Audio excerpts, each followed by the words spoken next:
Welcome in this new video of 5 recommendations of recent films made in mainland China. Before I start with my 5 recommendations, I must explain that by doing mainland Chinese film, I will exclude Taiwanese film, and I will exclude also Hong Kong films.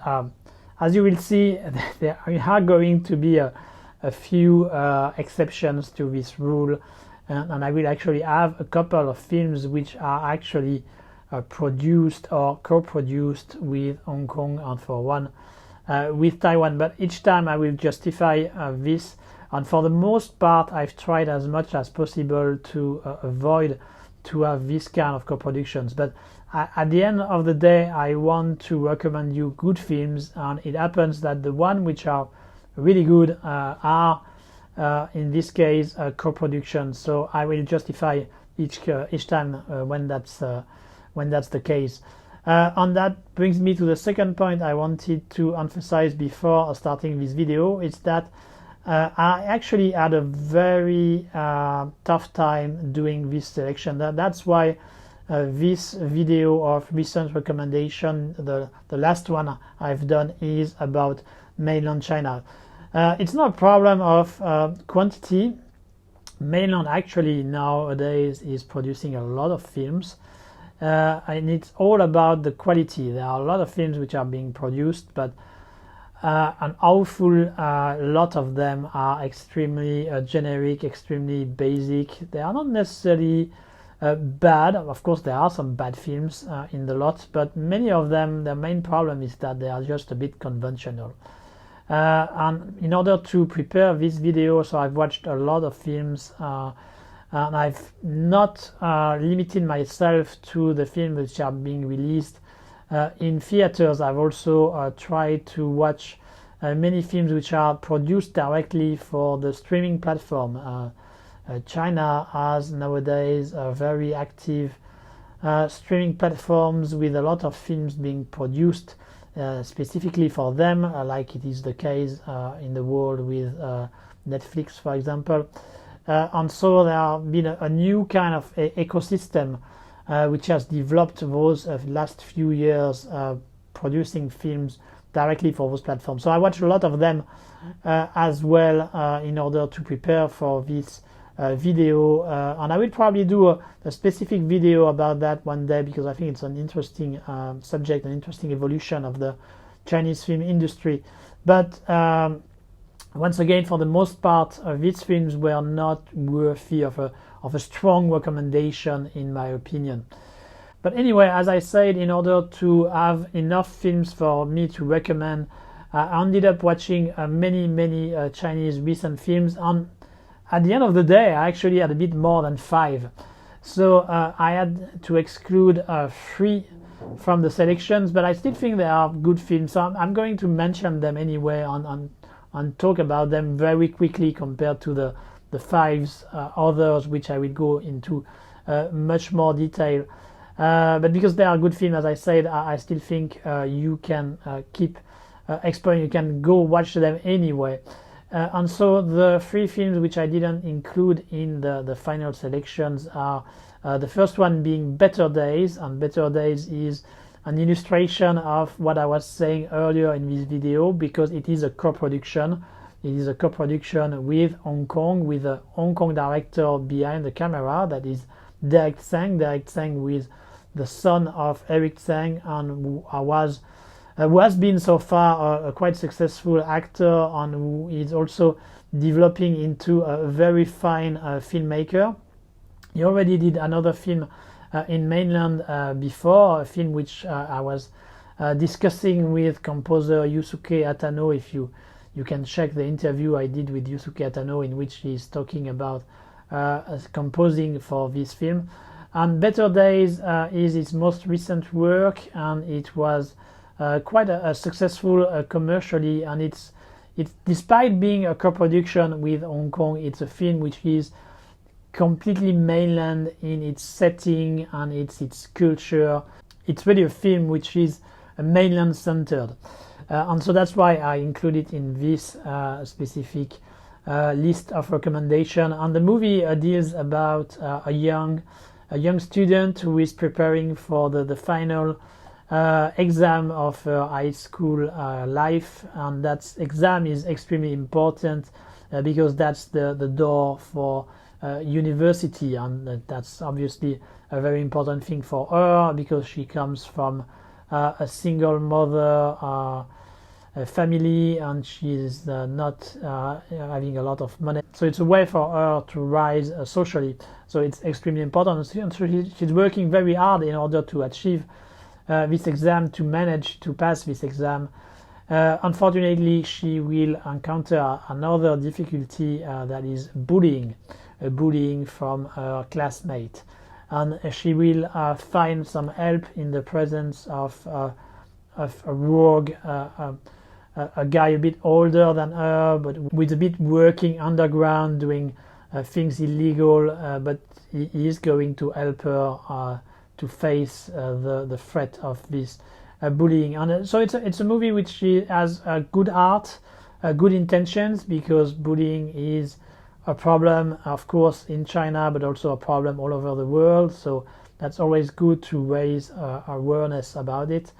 It also has very strong performance from the actors. The photography is gorgeous, and it really helps to capture this life in mainland, not the most rich life. It's more like the everyday life, the everyday people in the dimension that mainland China can have, which is a gray cities, this very dull architecture around, this kind of things, very a bit Soviet era kind of spirit, which is still there, which is still present in mainland, and that's really well shown here. And as I said, it has strong performances and very good intentions behind. So a touching story, useful story, and so that makes for a very good film, Better Days by Derek Tsang. The second film I want to mention quickly is Youth by Feng Xiaogang, which follows a troupe of opera dancers in the 60s, so during the time of the Cultural Revolution, and we will follow their life until the end of the 70s, early 80s, when China had a short but very bloody war with Vietnam. And so we follow this life. So it's once again one of the classical way to illustrate the big story of the country, the big story of China, through the little story of these people, their love life, their difficulty to become the kind of dancers that they want, and they find themselves in the turmoil of those years, which were indeed extremely important and extremely difficult for China. And so that's a good way to illustrate the life under the Cultural Revolution, the life during the early times of the opening reforms initiated by Deng Xiaoping, and all the reconstitution aspect is really interesting, and it's especially important nowadays. Cultural Revolution has been for a while one of the subjects which could be touched upon by the filmmakers, the Chinese filmmakers, but with the rise of Xi Jinping and ideology, we can wonder if that's something which will be still being treated fairly. Already in youth, you can argue that it is already a bit idealized this time. It's a bit more neat than it was in reality, but still the constitution is still really well done, and it still gives you a pretty good glimpse, I think, of what it was in this very difficult time. So for that, it's worth checking. And of course, you have once again, like in Better Days, very good performance from the whole cast, who are mostly young newcomers, and they all do a great job. So once again, another recommendation, Youth by Feng Xiaogang. And the last film I wanted to mention quickly is Three Adventures of Brooke, directed by Xing Yuan, and it's her first film. Very different from the two others I've been talking about. It's set in Malaysia, and it follows a Chinese tourist, a young girl who is in a small town in the north of Malaysia, and she will have three different stories from the same starting point. The starting point is her having a problem with her bike, and she will meet different people each time, and that will lead her to a different way of living her time in Malaysia. And that's there is something very very playful in a way, because each new story that she faces has some link or interactions with the other story. So in the third story, you will recognize in the background some of the characters which she had actually met during one of the two earlier stories. And of course, you will also discover more about her background, more about her personality, and why she came here in this specific, not very famous small city of Malaysia. And that's very touching. It's very playful on one aspect, but also touching on the other. It also has a very positive message, I would say, that you have to care for the people around you. That's very simple, but very well stated, and very touching when you get invested in the character and in story. And the way these three stories articulate makes it easy for you to invest in the character, and so to be finally touched by the message which is delivered. For those of you who are fond of European cinema, there is a bit of a Rohmer vibe. Rohmer being one of the most famous French director when it comes to these extremely realistic stories of everyday people. And there is a bit of that here. There are some direct references. It seems pretty clear that the director is quite fan of Rohmer's work, and one of the ways she shows these references is the presence of Pascal Grégory, who is a French actor who had worked extensively with Rohmer before. So Three Adventures of Brooke, a nice little touching film which I really recommend. But so that's it for these additional recommendations, and we will go now directly to the core of the video, which are the 5 films I want to advise you to watch, 5 recent mainland Chinese films. And the first of them is Legend of the Demon Cat, directed by Chen Kaige in 2017. Chen Kaige is one of the most famous Chinese filmmakers nowadays. He appeared in the early 80s during what we call the 5th generation of Chinese filmmakers, the most famous of them being without a doubt Zhang Yimou. And if Zhang Yimou is the main director who has come up from this 5th generation, Chen Kaige is probably the second most famous. He did some quite successful film when it comes to commercial, but also artistically, with Yellow Earth, with Temptress Moon, with Farewell My Concubine with Leslie Cheung, all very interesting films. We kind of lost him at the end of the 90s, early 2000, when he did a movie in Hollywood which was not really successful, and then he did also Wu Ji, which was a huge production trying to do this kind of new mainland style wuxia period film, but with more action and fantasy, which had a huge cast, a huge budget, and which was also a huge disaster on every level. It was really a complete failure. And so, of course, that didn't help his career.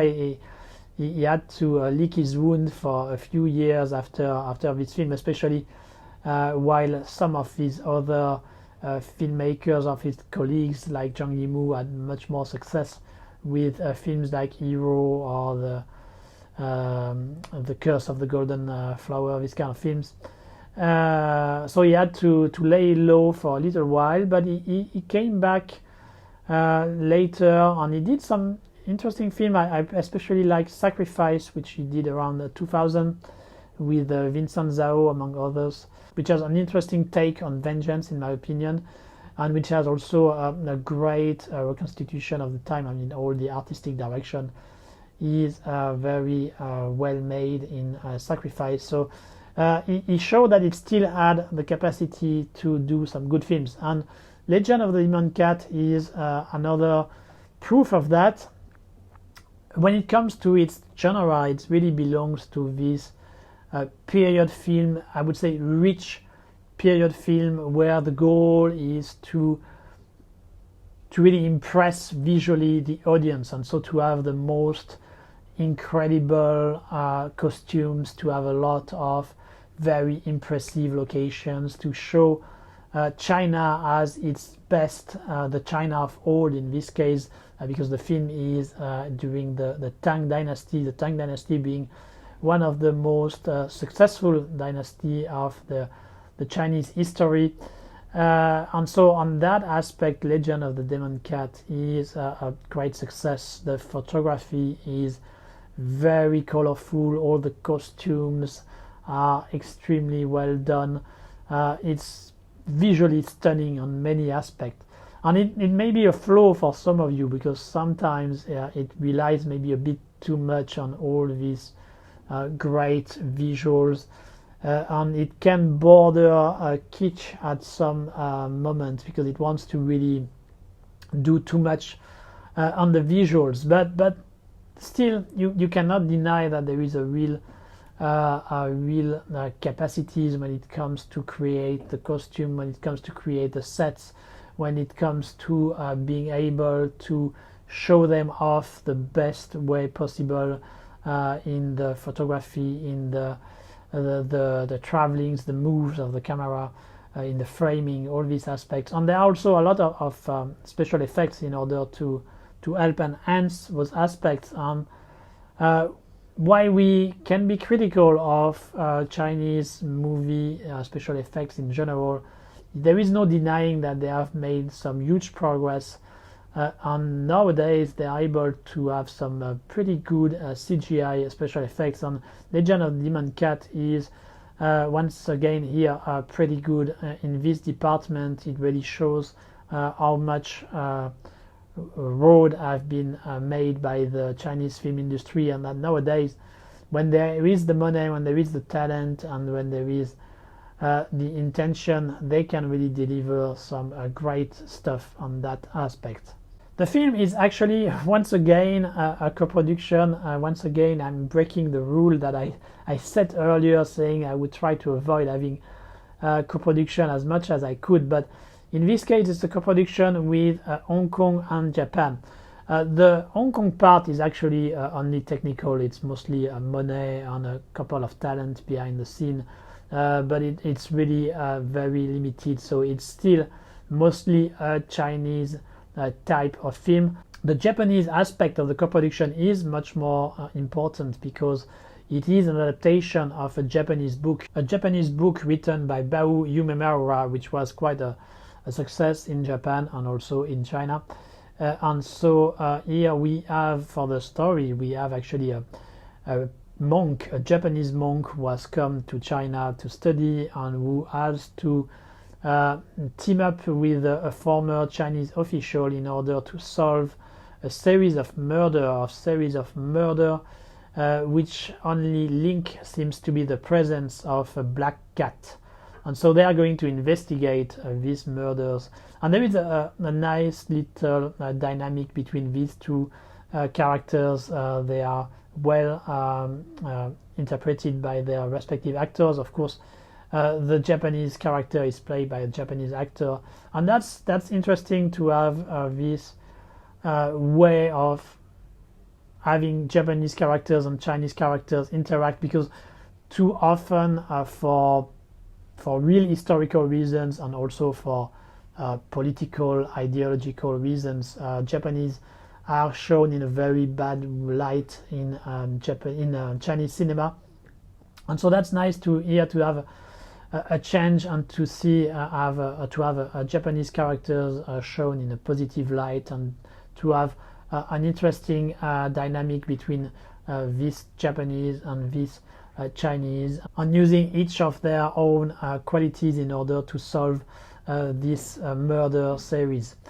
The story is quite interesting. I think all the setting, all the opening is very interesting because the characters, as I said, are well described, and the murders are indeed quite intriguing. So the first half of the film is very well made, very interesting. You will get curious about what is happening there, and you will want to know more.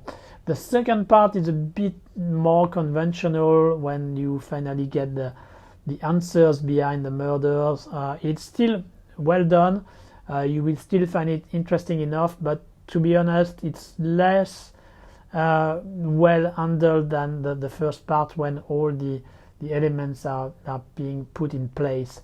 So slightly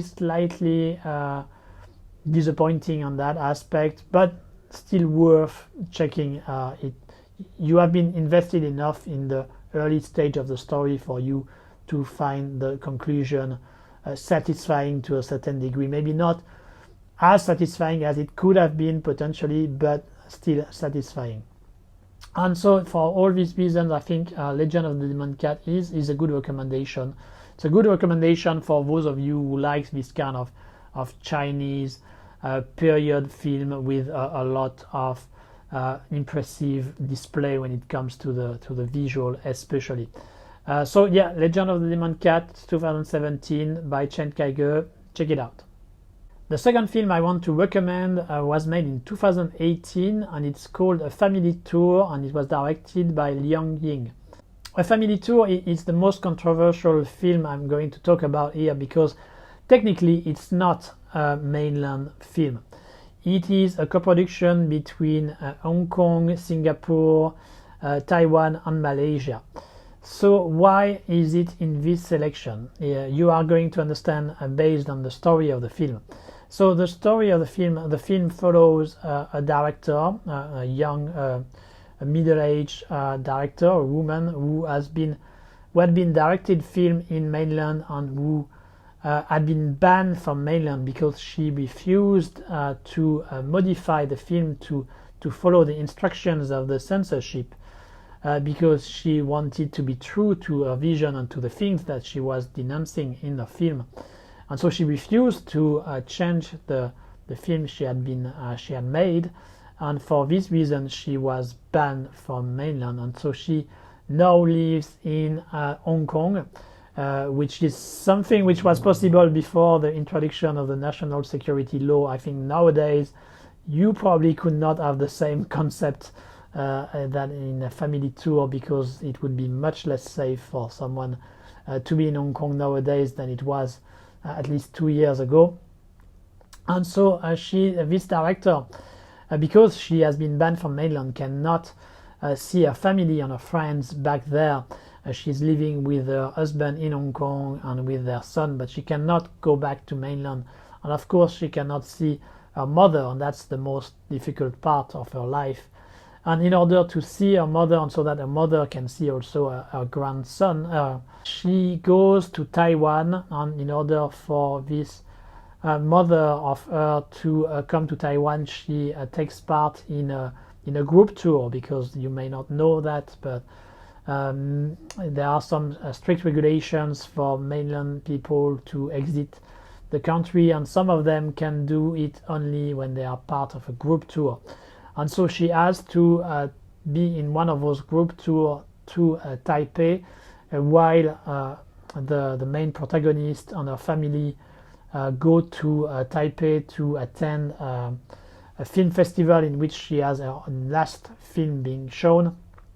And so it's a way for them to see each other. So the family of this director, so her husband, herself and her son, would follow the group tour so that they can spend time together with her own mother, with the grandmother in this case, for the son, and so that they can reunite in some ways and spend some time together. So it's obviously it's very biographical. The director of this film had been through what the character has been through, so it's extremely biographical. It's basically our own story, which is being shown here. And why I chose to have this film in this selection is because it shows the human side of what it is to oppose the current regime. In this selection of film, I want to show different facets of the Chinese regime, the Chinese society, and it has a lot of good things being done. There is a real vibrancy from the economic point of view. There are a lot of innovations being made in China. There are a lot of successful stories of people who have a great life there, but you also have to be aware that not everything is so great, that there are a lot of social problems, there are a lot of problems when it comes to crime and on other aspects, but that's a lot of problems which are not directly talked about because there is the presence of the mainland censorship, and the censorship is very strong, very hard to deal with, and so there are a number of things which cannot be directly talked about. And so a movie like A Family Tour is able to talk about some of them, and I especially found the human aspect of it very worthy, because you can see that it's not just a matter of opposing violently the Chinese regime.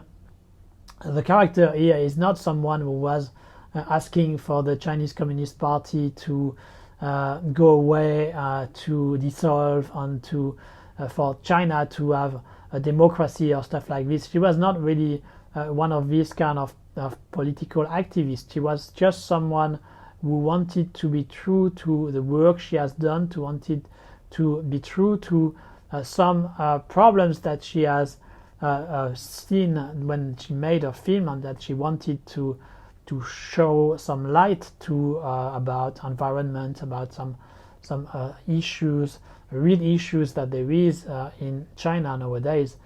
And because of that, just because she wanted to be true about these problems that she has faced, she has to pay the price for this honesty, and the price is that she has to be very far, she has to be away from her family and from her friends. And I think the movie really managed to show all the tragedy that there is behind these individual stories, and I think it's very important because that's a reality of China nowadays, and with the current leadership it will be a reality for even more people.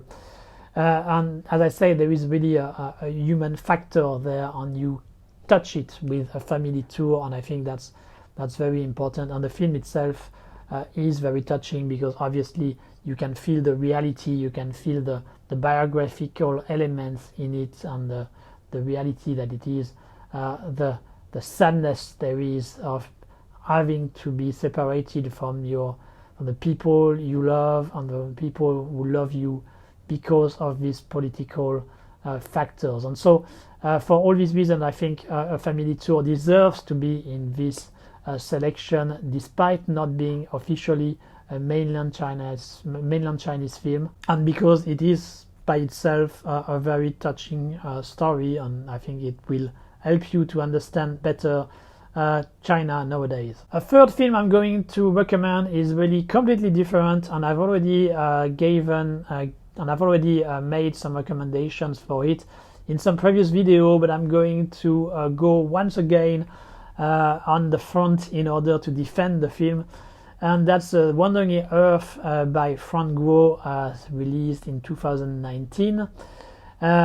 There is another reason why I'm also pushing for this film. It's because compared to some of the other films which I'm talking about, or which I've advised in previous video, that's probably one of the easiest to get access to. It's on Netflix, it's a bit everywhere. I mean, you won't have any problem to watch the film. So it's good that sometimes there are films which are easy to access compared to some others which are a bit more confidential. Frank Guo's Wandering Earth is an adaptation of a book by Liu Xixin, who is one of the most, if not the most, popular and famous science fiction author in China. There have been a real boom of science fiction literature in China these last few years, and that's a great thing. And Liu Cixin is the most famous one, especially for his trilogy of The Three Body Problem. It will be also adapted in cinema in the coming years.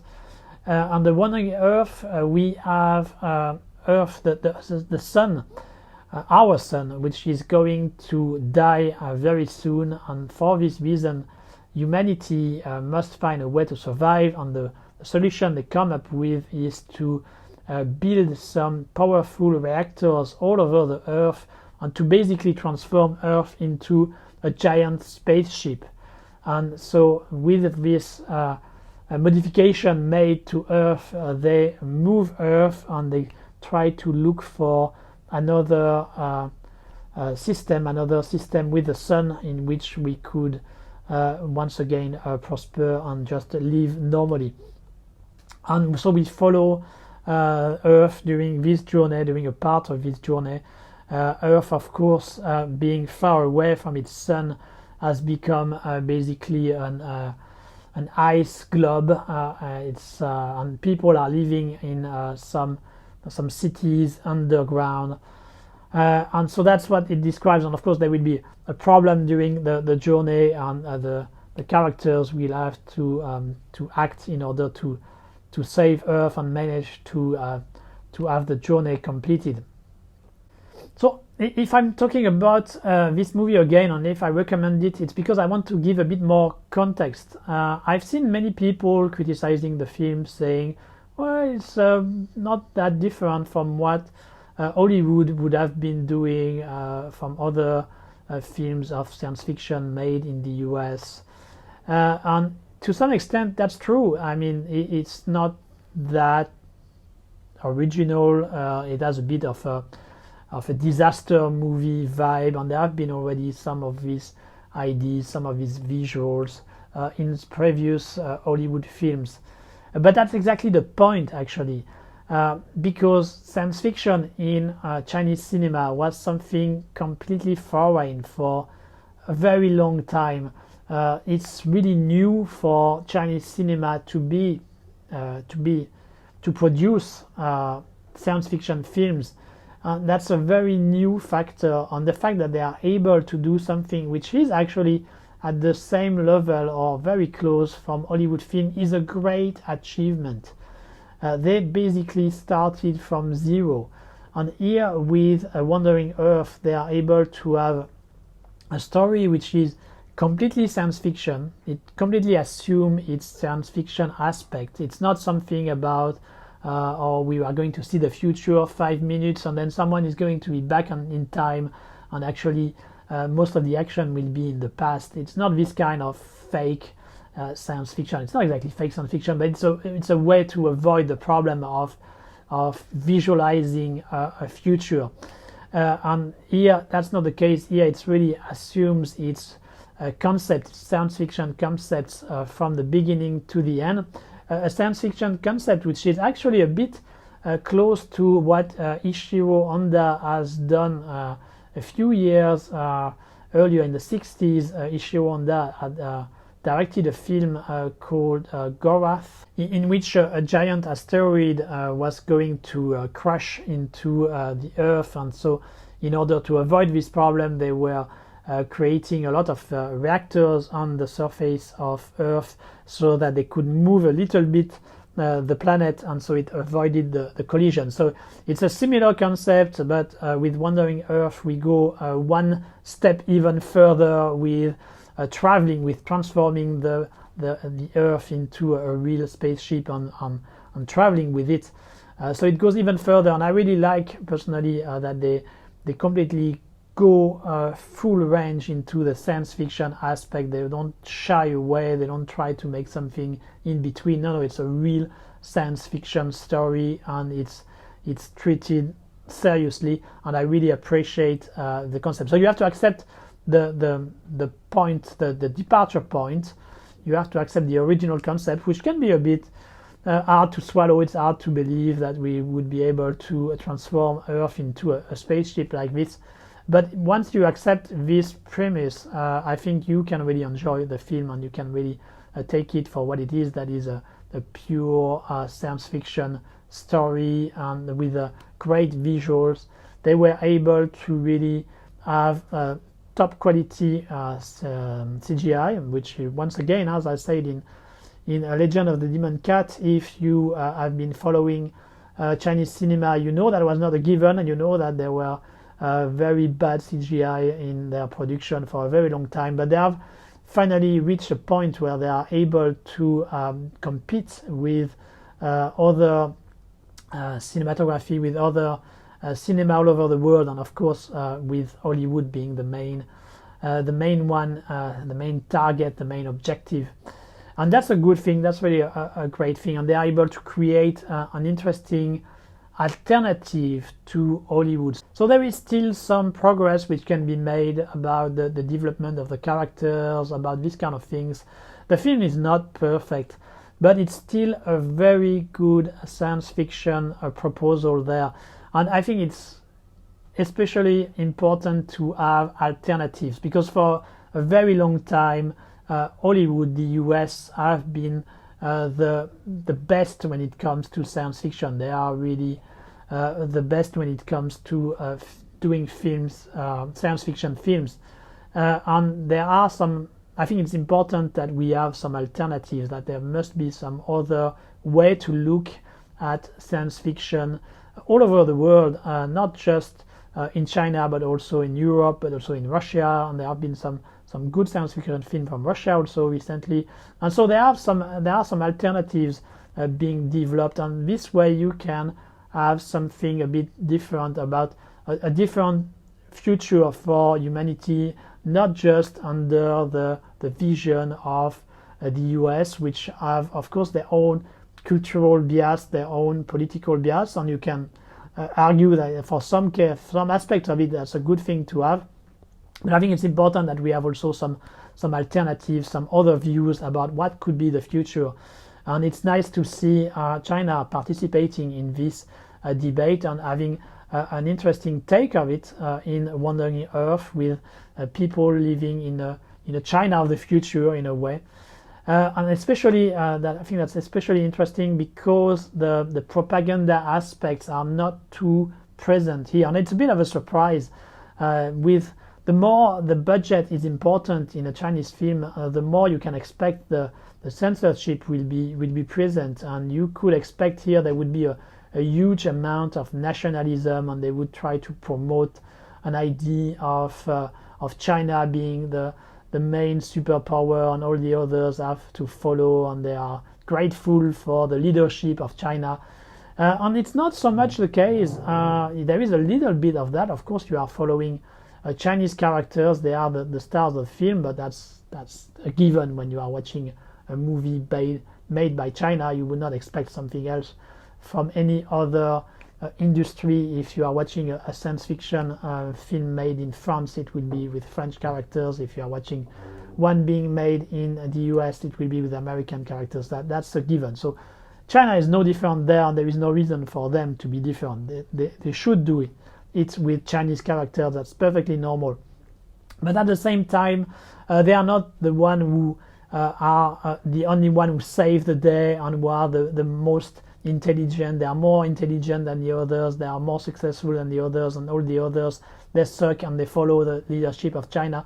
That's not really the case here. The other part of the population also have a part to play, and they also contribute to the success, and they are not just under the leadership of China. It's not like Independence Day, where it's the American who save the day, and all the culture, all the country from Earth are grateful for them to have saved us. That's not the case here. Everybody is doing its part, and the Chinese side is one of the elements, but they are part of a bigger picture, and they are doing their part, but the others are also doing their part. And that's something I really appreciate, and I really find good to have here, and it's not overly nationalistic, so that's really for the best on that aspect, and I really appreciate it.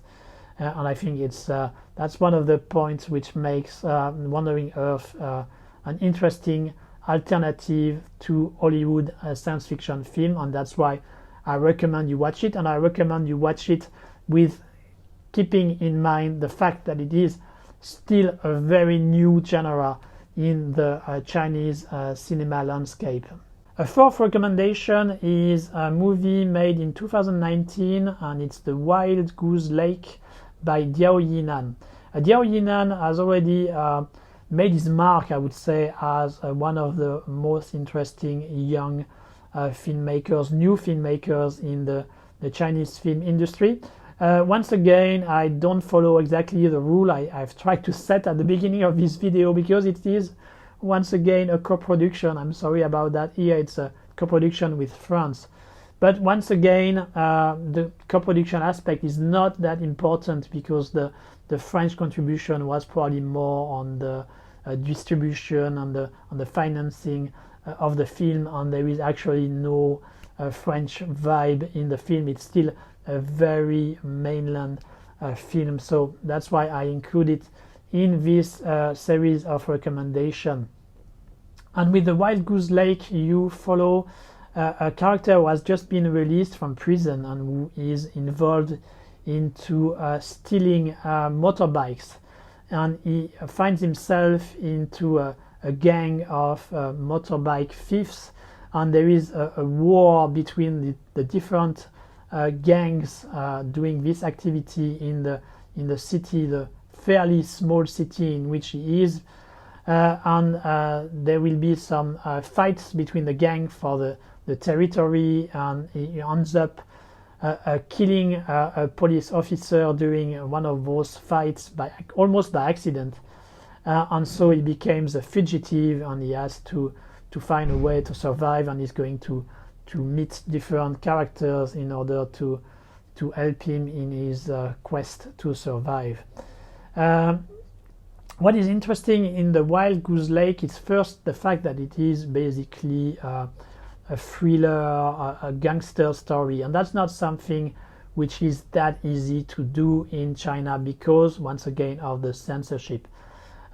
Nobody really knows what the censorship wants.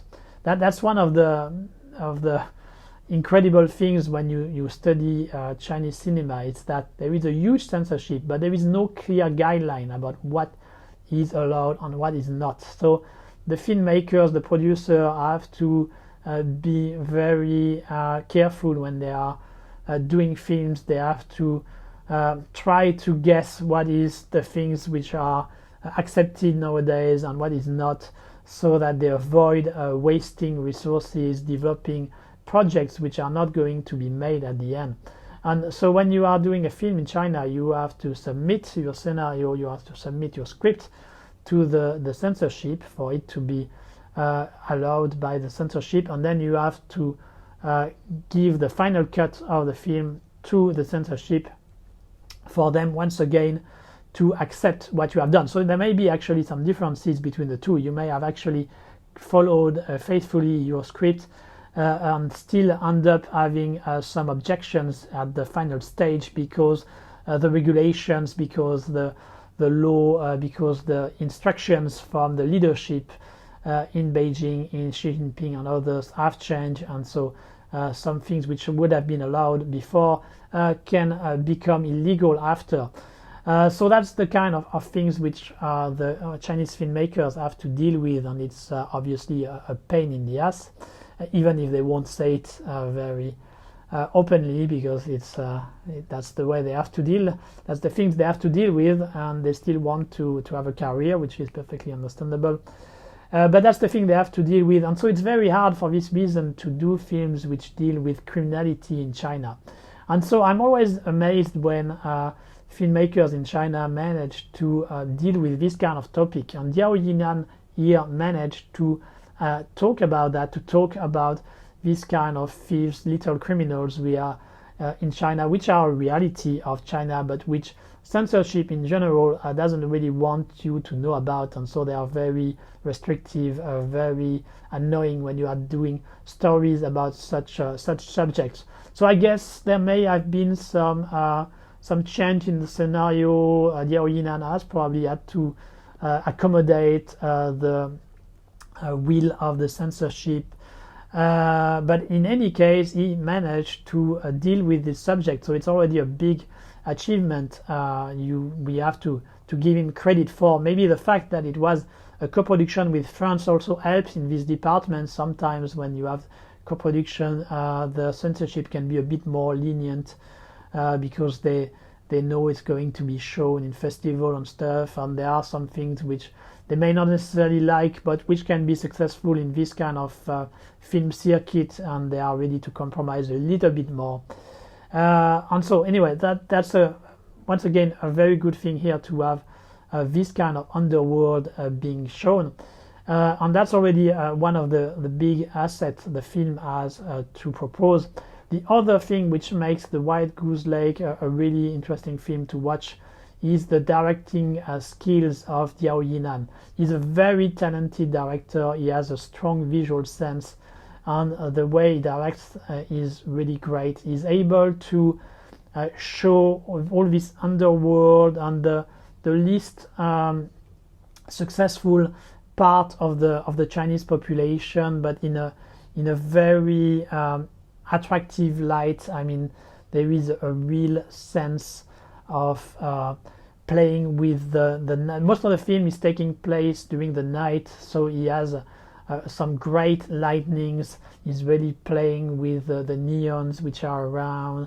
You really have this kind of gray, almost Soviet atmosphere, which is from those working class buildings or working class environment, and it creates a very strong atmosphere, very strong visual, and also gives a bit of social commentary about the situation in China. He managed to frame very interestingly some normal behavior in China. For example, if you travel around China and you go in different cities all over China, you will often see, if you go to parks during the day and especially at night, some kind of people dancing all around, doing dance all together. That's group dance, not just one or two people. It's really a lot of people doing this kind of activities all together. And that's like this in everywhere all around China. And that's something which he used at some point in his story to create a scenes which is quite thrilling. There is a lot of suspense during the scene. It's very well shot, and there is also a bit of almost comedic aspect, because the music he used are some kind of European disco music from the end of the 70s, early 80s, which sometimes indeed are played in China, but here it gives almost a comedy vibe to it. So he managed to have all these different ingredients, all these different elements, and he makes it something very visual, very cinematic, and he really managed to make his characters bigger than life, and to create a very compelling atmosphere, which shows highlight in some way some of the reality of China. And so I think this is a very interesting film on many aspects, on this social aspect, on the genre to which it belongs.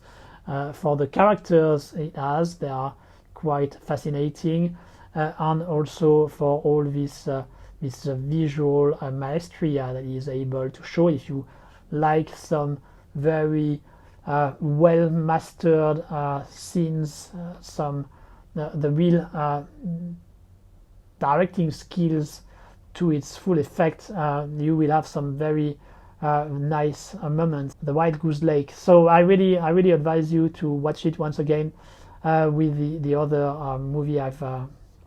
So I really want to advise you to watch it. It's a beautiful piece of filmmaking on many aspects. And the last film I'm going to advise you to watch is Summer Detective, directed by Lai Shu in 2019. The film is also known under the title Rebuilding, and we follow an old man from the countryside who has managed to sell his cattle, and who wants to use the money from this sale to renovate his old house, and he's going to have the help of his friends.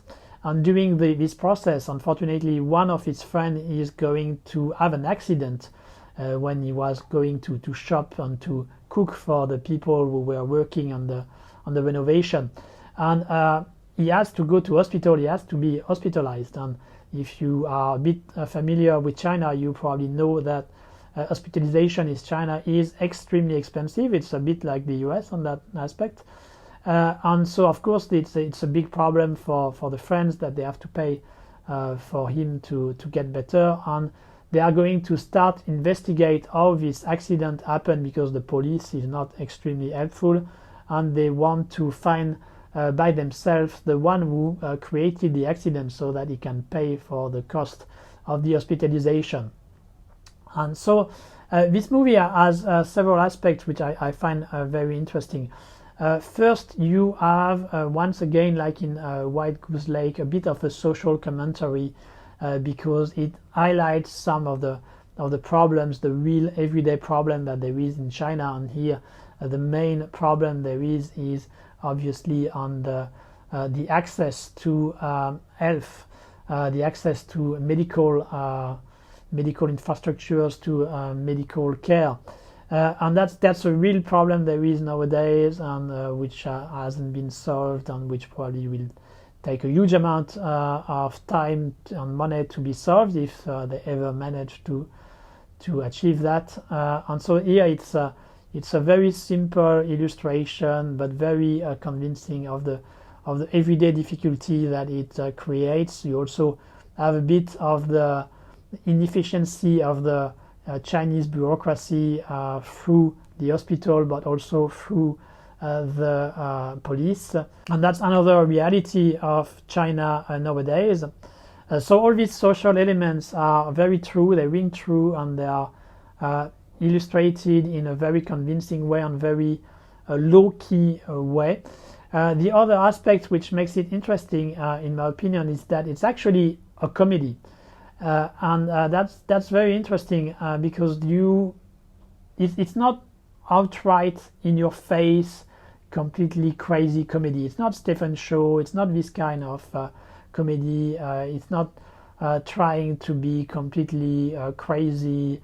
No, it's very realistic, and the comedy comes from the situation which those characters, which are old men, have to find themselves in order to help their friends. So for example, they would have to go into a rich property in order to check a car, but there are some guards before, so they would have to find ways to infiltrate the property, and for that they will have to do some weird things, and they will be in this kind of situation, and just the absurdity of them being in this situation is the source of the comedy.